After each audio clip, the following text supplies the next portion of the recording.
And good afternoon, ladies and gentlemen, and welcome back to the recap. Michael D'Angelo, joined once again by my partner in crime, El Comandante Daryl Ortiz. Thank you for covering last week. We had a nice little bout of food poisoning in the D'Angelo household. So I really appreciate you covering for me, Big D. It was a rough Of weekend. course, no problem at all. I'm good. I'm happy to cover. You've been covering my back as well. So, like I said, teamwork makes the dream work. We are good to go. But now we are back at full force, ready Full to speed upset some ahead. people. I know, right? To tick some people off. Speaking of being ticked off, SummerSlam Night 1 is in the bag. A mixed bag. So this is, for me, it was kind of a strange event. It was a little underwhelming in many ways. We didn't see any title changes at all on Night 1, which now makes me kind of speculate about Night 2 and if are we going to see Seth Rollins go over Roman Reigns. I feel like the likelihood is there now. It's probably pretty likely based off of what we saw happen on Night 1. But we'll run from the beginning. I was a little surprised too that this was the opening match. It was Io Sky versus Liv Morgan. I thought it was going to I be did Brock Lesnar and Obafemi. I and thought I missed Obafemi. something. I was like, hold Yeah, up. What I thought it happened? was too. And I was like, I thought that was going to be like the one they were going to show on ESPN, and that it was going to be done to kind of bring in more of the casual fan because they've been talking about it a lot on ESPN. They've been doing all this other stuff, and it turned out that was the main event, which was interesting that they put that in that slot. They didn't have the World Championship or the WWE Championship in the main event slot. So the structure of the card was a little strange, but we got the women's World Championship match, Io versus Liv. I was bummed and disappointed because Io did not win here. Same. I Liv predicted Morgan EO was to win saying, because I figured it was her time. They're going to give her an opportunity to shine. And lo and behold, we did not have that happen. Lots of shenanigans. no, lots of shenanigans. And it was the same thing. It was the Judgment Day shenanigans, Raquel Rodriguez intervening with an assist, and then Liv Morgan kind of hit a couple of sequences of a couple. Or how did that sequence go at the end? Because she hit the Oblivion twice. It was like Oblivion, and then followed by another move, which I can't remember. It's like one of her signature moves, and then followed by a second Oblivion. And so Wasn't at it the that code point, you're like, the breaker? match is And she over. fell into the ropes and then she Yeah, hit I the think it was the oblivion code or breaker. something like Yeah, that. yeah, it was Oblivion, code breaker, Oblivion. And then as soon as that sequence, it's like, it's over. And Liv Morgan won. And Yeah. yeah, like no payoff here. No, and That's the way it felt to again, me. I think they're clearly gonna push her for the 1,000 days as champion because Yeah, she has a music video, guys. I know. And She has a music lip career to syncing her think of. travel, travel on the way out to the ring. I hate that song so much. It's like the worst. I don't mind it. It's just I I don't mind when wrestlers venture into other venues. Obviously, you have the movie piece and now the music piece, but it's just I I don't mean, John Cena understand. did do a rap album, so He did. He did. But and we with all the WWE the albums or WWF the albums. yeah, But WWE those are the great. WWE the Music Volume 3, WWF the Music, and Hey, like but you know what? I used to get those all the time. I got those CDs. Nothing tops Macho Man Randy Savage, Be a Manhole. Well, yeah, that's what I'm saying. She's not the first, won't be the last. I just wasn't a huge fan of it, and I wasn't a huge So fan of great. this. I felt poor Io deserved better on this one, and that's how Yeah. we opened the show. It's crazy because they took away her friend. I mean, they're really pushing the whole ankle deal with her, which is weird because technically Liv Morgan was still cursed by Danhausen, unless I missed something on SmackDown. But I thought she Yeah, was still cursed by she Danhausen. is. Like So she hasn't been uncursed, and Danhausen's gonna wrestle who Dom tonight? tonight. Dom. Yeah, so he's gonna wrestle Dom. So that whole thing is still in play. So I was a little surprised that Liv didn't fall victim to the curse because I I felt think like creative unless she got forgot she was uncursed, that was cursed. it. So, Yeah, probably. but And then well, after this, yeah, after this we got Bloodline versus Solo, Sokoa, LA Knight, and Royce Keys. This one, this one was a match that I just didn't really care about heading into it anyway, because like I was like, there's not going to be a huge payoff from this. I'm relieved at least LA Knight didn't lose this one. Like he got the win, he got the pin for his team, but it was just a little anticlimactic of okay, now where do we all go from here? Solo yeah, sounds like is going to be a face moving forward, kind of be a which good is a guy. good move. Face Yeah, solo is really good. So I'm liking it. But and even at the end, you could tell LA Knight was a little skeptical to shake his hand. Solo was there, all smiles, like I told you, like we're good. And there is yeah. still hesitant, but I don't know what's going to become of Solo. But I feel like they're probably going to keep him as a face because he's so over with the fans as a face right now. I think more Yeah. over than he was as a heel. So I think they're gonna try and keep him as a face. Yeah, and I think it'd be a good change for him, and I think the crowd's accepting him more now as a face. So, and it'll be interesting too. Like since this felt like it was kind of a hard stop for this rivalry, like okay, we're done. What do they do with LA Knight now? Which to what I would say now, Seth Rollins does win the title. Seth Rollins already promised LA Knight that if he won, that he was going to be his like next title Yeah, defense. So I would should be presume nice. that's why they kind of cleaned it and said, okay, here's a stepping off point for you to move on from the bloodline and move into this one. And now Seth Rollins is the champion. So that would be nice. It would only be Yeah. nice if they allowed LA Knight to win, but there's no way they would take the title off of Seth that fast. So it's kind of like, Again, no, we'll see. unless he gets hurt again, but I don't think so. I think who knows? What if they make it like because isn't Finn Balor number one contender too? Well, they're doing the number one contender match with him and Sami Zayn tonight, Oh, right? that's right. That's right. So that's It's number gonna one be a fatal contender four way. for WWE for the WWE championships. As number one contender and it was funny because they said that like with CM Punk and Cody Rhodes, whoever wins already has their next match lined up. And then it was like, huh, so they're just done with each other. You're going to drop it because you're already having a number one contender the next night. And we'll obviously talk about what happened there because clearly they already lined up who Cody Rhodes' next feud is going to be with, quite clearly. But before we get to that, we had my match of the night, and my match of the night for the reasons of this was the only match that I was really kind of emotionally and personally invested in was Gunther versus Nick Aldis. And it was I think it's the fact that the lead up to this, there was like a genuine story being told about Nick Aldis and the fact that he came in, he finally got his opportunity with WWE, and they brought him in as a producer, and then they made him this general manager role, and he's never had the opportunity to actually wrestle, and he's had this fantastic career in TNA and on the independent circuit, and he was NWA heavyweight champion. So it's like he's got this great resume, and they were doing nothing with him, not allowing him to wrestle. And then he gets this opportunity here, and then you had the CVV interview, which is the first time when I don't know if you saw that, Daryl, is Yeah, it I came did. out a couple of days before, and when he asked him about SummerSlam, and you could see how emotional he was and how much pressure he put on himself, and he like started to cry, and he's like, "This is my one shot," and I was like, "Oh man, I really want him to do well here." And so I was Yeah, really emotionally invested in it. And it came from yeah, a real place and a genuine place. So I was amped up. He looked like $1,000,000. Like he looked fantastic. Like his physique is phenomenal. He's in great shape. You could tell he was nervous at the beginning. yeah. Like he looked a Naturally, I mean, why wouldn't you little. be 3 years off the Yeah. ring? Like, yeah, Yeah, 3 years out of the ring, and you're doing this at SummerSlam, which is a huge deal. And like I know he had put a lot of pressure on himself, but like as the match went on, he eased into it. He looked good. Gunther, I thought, was the perfect opponent for him to work with because Gunther can make a lot of people look good, and he doesn't need someone to make him look good. But he's had a long layoff, and he was going to I'm be about to say nervous. it helps. It helps. One It's like hundred a percent. fail safe. You know what I mean? So, but Yeah. yeah, I agree with you. This was my match of the night as well. I think this match was great. I'm sad that Nick Aldis didn't win. I think a lot of the crowd also Yeah. agreed in that. A lot of the comments and all the social media posts are like that was a disappointment to not let Aldis win. But one Yeah. more important thing is that Triple H gave him his job back as GM. As So GM. Yeah. there has to be more to this story. I feel I think he kind of earned his dignity back in the locker room, so to speak, right? And with Yeah. Gunther, even Gunther, like kind of saying like, "Oh, that was harder than I thought it was going to be," like kind of giving him his kudos. So maybe there's going to be a newfound respect for him as an authority figure. But I got caught up in the story and the emotions, and Uh-huh. definitely wanted Nick Aldis to have his opportunity because he had his moment in TNA, had his moment in NWA, and this is just the rightful next step in my opinion. And Yeah. unfortunately, I mean, hopefully this leads to more for him. I don't Yeah. know, but I hope so because he looked great in the ring. I agree with you. He came in great shape, ready to go. There's a lot of speculation as to how he was going to come out, if he was going to come out as Nick Aldis or as Magnus. Yes. Those of us Yeah. that I'm glad going he way came out as back, Nick Aldis. Yeah. he I'm was I'm Nick glad he came Aldis. out, and he came out to Oasis. Like it was just like everything about it was just cool.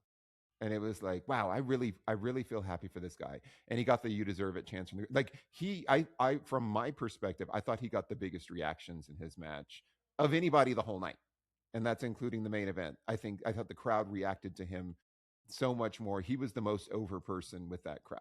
And then afterwards, they gave him the kudos and the "you deserve it" chance. And Mickey James and his son, their son, came down. And they had that nice moment in the ring with the family at the end. And I just, yeah, I'm the same way. I wish he would have won.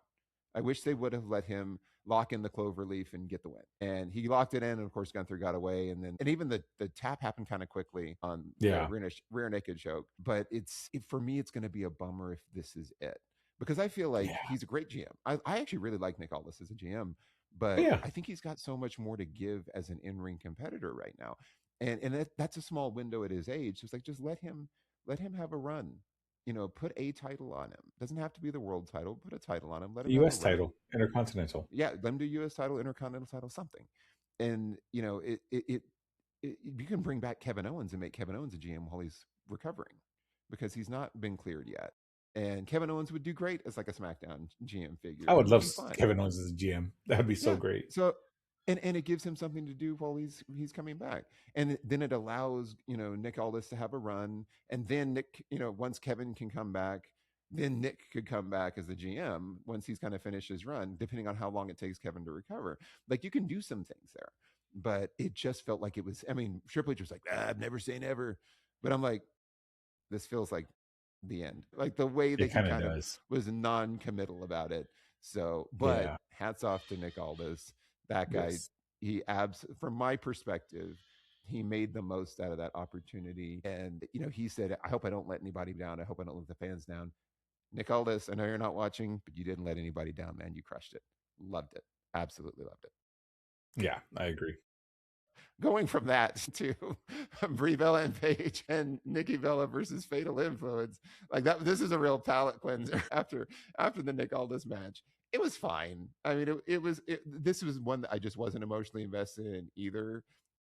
No. And of course, JC Jane got the win for Fatal Influence. It was a 6-woman match. No titles were on the line, which also no tag titles on the line for either any brand, for men's or women's, for SummerSlam. That's true.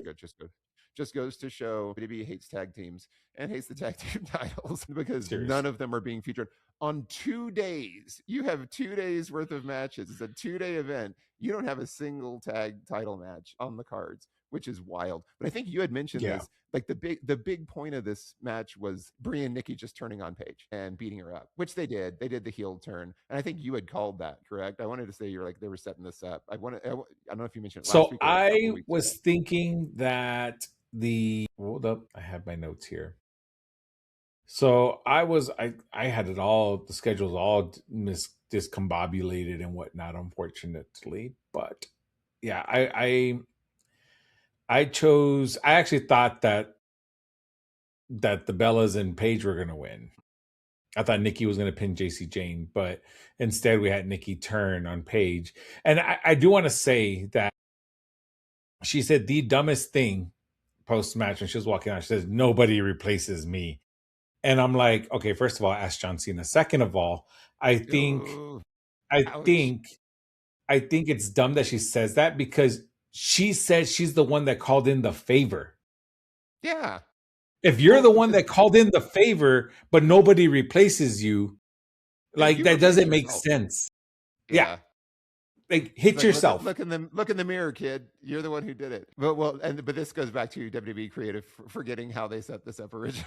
And to be honest, I don't think anybody cared about the heel turn, because people like Paige, but I don't think anybody really cared too much about this. I feel, unfortunately, Fatal Influence, of course, they were able to win and get the rub and, be elevated in that aspect, because now they could say they defeated legends and whatnot. However, that's all it did was push them up a little bit. And then, because you're talking about a tag team that seldomly wrestled. There was a point where they were wrestling a little more consistently, but in the very beginning, they weren't doing anything. And now you have a returning Nikki who just wants something to do now, because she just saw her sister doing stuff. So now she wants in. So that's going to be the story, Nikki and Paige. Because who else is Paige going to have get her back? Maybe a returning Rhea. I don't know if they would do that to Rhea. I hope not. But it's just, because Rhea's out for a while actually. But even then, it's like for a while. But then she's going to be tied up with the titles, with the main title. Yeah. the Yeah, heavyweight title. yeah, So like with because I we've don't. got the women's interim title match today, Yeah, so she's gonna have a date with whoever that person is. No, no, it's funny. Just as a side note on Rhea Ripley, because they had put like posted on her, I think her Instagram saying that Rhea Ripley is ready for SummerSlam, and they show her like in the gym and she's all ripped up, and I'm thinking, ready for what? To watch as a spectator because she's not competing. Like, what do you mean she's ready for SummerSlam? So it was such a weird kind of ill-timed yeah, that is weird. post. So I guess maybe she's gonna be ringside to see who wins the other one, and she's gonna hang out and sign autographs. But she clearly ain't ready for SummerSlam. And this, yeah, I'm not really excited to see what happens with Brie and Nikki and Paige going forward. I mean, Paige, I wish they'd just do something else with her, but I don't want to see her sidelined with the rivalry between her and Nikki Yeah, Bella they need to for let her years with wrestle. both of them. Yeah. Let her go compete as a singles competitor. But yeah, and then after this we had Cody Rhodes versus CM Punk in the co-main event, I guess we'll call it. Cody came out to like the Street Fighter theme for Gaia. Like this is a little It was like pretty cool. mm, I I liked don't it. know. I Like it's hokey, well, but because it I enjoyed started it. out, it felt a little hokey, and then his like I wish he had just come out to that whole theme and didn't segue back to his theme because he came Well, up, because he his got to theme do the was on. whoa. He has to Well, do he's the got to do whoa. They that. paid for pyro. Well, what would have been cooler is if they did his entrance theme as like a But like 16 the bit, 8-bit. Mhm. yeah, 8 Or bit, 16 16 bit. Yeah, bit, sorry. like take that type of sound and do a version of it. And so you do the Guile theme, and then you do like the 16-bit Street Fighter version of Cody's current song. That would have been cool. And then he could still do the woes and still do the pyro. But it was like, all right, fine. They had the match was good. You had some big spot attempts. You had CM Punk trying to do the flying elbow to Cody on the announce table, but like totally missed and just put himself through the table. It was fine. The big thing here was Randy Orton just running out of the crowd. Randy Orton's back and hitting the RKO on Cody, so this is what was odd about that sequence. So he hits the RKO, and then Cody's kind of laying in the ring for a while, and CM Punk never saw it. And then Mhm. CM Punk kind of slowly gets in the ring. Like there was a lot of recovery time for Cody. Still manages to hit the GTS, and then he's going to go for the pin, and it was the longest count. I don't know if you noticed that. I was like, what is going on? Like Charles Robinson did this one, and then he goes two. It was almost like a slow count, like a heel would do. And then he did the Yeah. three, and then he got counted out. I was like, I thought Cody was going to count out because the count was so long. And I'm thinking, wait, that's all it took, an RKO, and then a long rest break, and then one GTS, and then a really long count, and Cody still couldn't kick out of it. So the finish was a little funky for me. And CM Punk ended up retaining, and clearly this just segues. Now CM Punk is going to face the winner of Finn Balor versus Sami Zayn, which I hope is Finn Balor. But I hope it I'm is sure Finn Sami Balor. Zayn Like, will win. I hope it's Finn Balor. Go ahead. yeah. But okay, the match itself, though, prior to the shenanigans at the end, I feel was Yeah. great. This was Yeah. actually It a was. well wrestled match. There was a lot of back and forth. I feel Dusty would have been proud. This was Yeah. really good. The reverse figure four, like just everything. Both men getting frustrated with each other and trying to, hit their moves and just, it was great up until the end, unfortunately. And I love Randy Orton, but I, I feel like this could have done without. Maybe save him for the Raw after, or the SmackDown after. Sorry, the SmackDown where Cody comes out to like talk about whatever, and Randy Orton comes out and takes him out. Then okay, cool. But I mean, I get it. But now we know we got to occupy Cody, so Cody's going to be feuding with Randy Orton, which there's always been a story there because they were tag team partners at one point. They worked together. Blah blah blah. But now you have an opportunity to do something greater and have Finn Balor take the title off of CM Punk. And I'm hoping that happens because that is long overdue for Finn Balor, first of all. And I think CM Punk has been doing better. I'll give him his kudos. He's been doing a lot better with his in-ring performance and his, I mean, of course, his promo work's top notch as always. But I feel like this would be a great opportunity because I don't think they've really ever faced each other, CM Punk Well, and remember Finn Balor. remember they had the match in Ireland like recently. Remember they did No, but that I mean one. like It was as Demon King, as what? Oh, as as Demon the King. No, Demon no. King. As the Demon King, no. I mean, they faced each other like that recently, but not as the Demon King. And I think, like for me, I really feel like they they should push Finn and they should allow Finn to take the title off of them. But I don't know if they're going to do that. Maybe if they do it as the Demon, it's kind of gives them the out to be able to say, "Hey, it's the Exactly. Demon, Finn." But I don't know if they'll do it. But I certainly hope Sami Zayn doesn't win because I don't want to see Sami Zayn versus CM Punk again. I don't. Because I, CM I Punk's just gonna like to win. kind of So Yeah, it's like I don't want to go down that road, but we might. We'll find out tonight. We'll find out tonight. And then the main event was a Hell in the Cell with Obafemi versus Brock Lesnar. Very long introductions, very long walkouts. Took a huge amount of time there. I think it was like 13 minutes of Mhm. just intro. So we got about 17 minutes of a Hell in the Cell match. And this thing was, it was really good. It was what you kind of come to expect in terms of like the two monsters attacking each other. You had Oba no selling 3 German suplexes and then just throwing Lesnar out of the ring. They're hitting each other with stairs, throwing each other. Lesnar got thrown through a table, kind of battering rammed through a table that was set up. It was. I will say this though. I feel like the Hell in the Cell match for me has lost a lot of its oomph and its luster because nobody's throwing each other off the top of the cell ever again. Like there's certain ones that when you kind of compare them to like historical Hell in a Cell, so like the Mick Foley ones, where he obviously the first one was bananas and very very dangerous, and then he had the one with Triple H when he was Cactus Jack, where they had gimmicked the ring to break, where he did the flip and you Mm. could tell the like he hit the cage and then the ring broke, but they had gimmicked all that so that wasn't as dangerous. But you don't see stuff like that. Nobody ever gets out of the cell, climbs to the top, smashes through anymore. Yeah. So it's basically just a no holds barred or a no DQ match inside of a cage is all it really is now. So it's like for me, it's not really special in that way. But this was really good, and I think they tried to mix it up by having Brock rip off the canvas from the and expose all the floorboards. And then he hit a tombstone. He kind of Undertaker tribute, hit a tombstone pile driver on Oba on the board, the exposed boards, and then crossed his arms over to do like the Undertaker pin. Oba kicked out of it, and then Oba hit him with the fall from grace. But I think he was supposed to hit him with the fall from grace on the exposed I think he boards, was and he because just kind Brock, of when he missed it. fell, Brock kind of looked over like, shoot.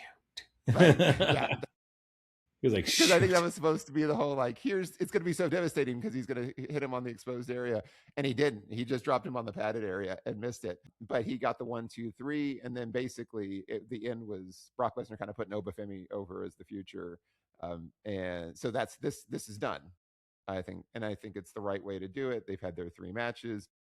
It didn't really come out as like a retirement match for Lesnar. I mean, I know this is his hometown, and people were talking about like, is he going to retire? And it didn't really have that definitive like retirement conclusion to it. So we'll see. We'll see how it goes. I feel like I it feel like probably is time for him to hang it up, but I think he is retiring. I think that's Paul Heyman had, when he gave the contract to when he gave the contract, he was saying that it was a one time match or mm, something like that.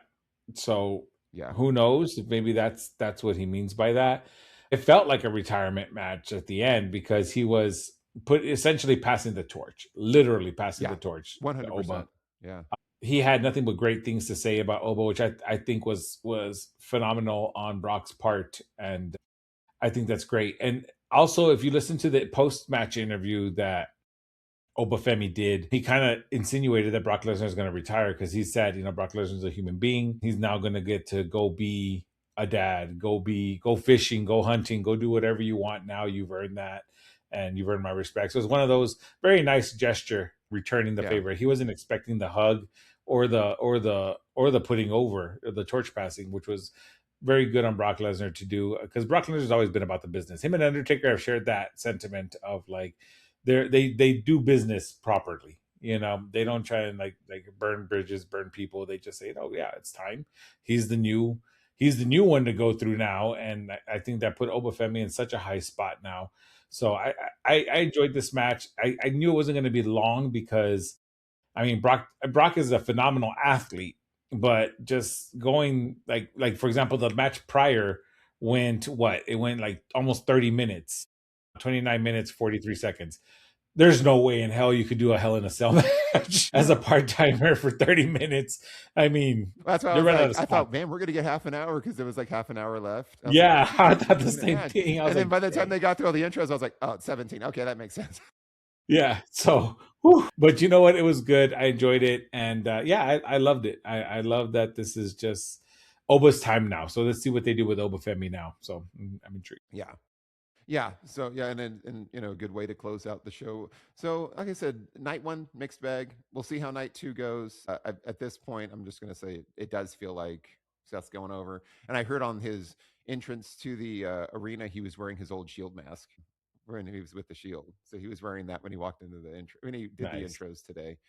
So maybe we'll get is John Moxley still with the AEW officially? Is he still under contract? I believe so. Let me. If we'll see a John Moxley sighting because they showed him in a lot of the hype packages. Yeah, he's They stopped acting contracted like through he doesn't exist. October Okay, 2027. so okay, yeah, then he's not going to be there because they kind of people were kind of speculating, are we going to see John Moxley back? And it was like, no, if he's under contract, we won't. AEW's not going to let him out, so that'll be that. But it'll be interesting to see. We'll see how the rest of the matches play out. We'll see who the interim women's champion.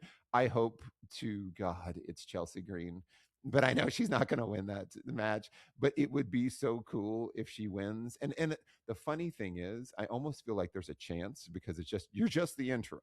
You're not the official one. They haven't unified it. True. So I could see her winning as an interim champion and then going Yeah. on to lose against Rhea Ripley. But so it would be a cool moment if she got to be the interim women's or WWE champion. So we'll see how this all goes. Yeah. But yeah, Let's see. that's I'm what curious. So yeah. And that's what we got for night one of SummerSlam. What was your favorite match, or what was your favorite moment, or what was a moment that you just wish you could have done, or you could have totally done without? Leave it in the comments. We always love to hear from everybody, and that's what we've got. We'll be back for SummerSlam night two as soon as we can. Probably Monday is how it'll work out. But until then, I've been Michael D'Angelo. He's been El Comandante Daryl Ortiz. Have a great week, everyone.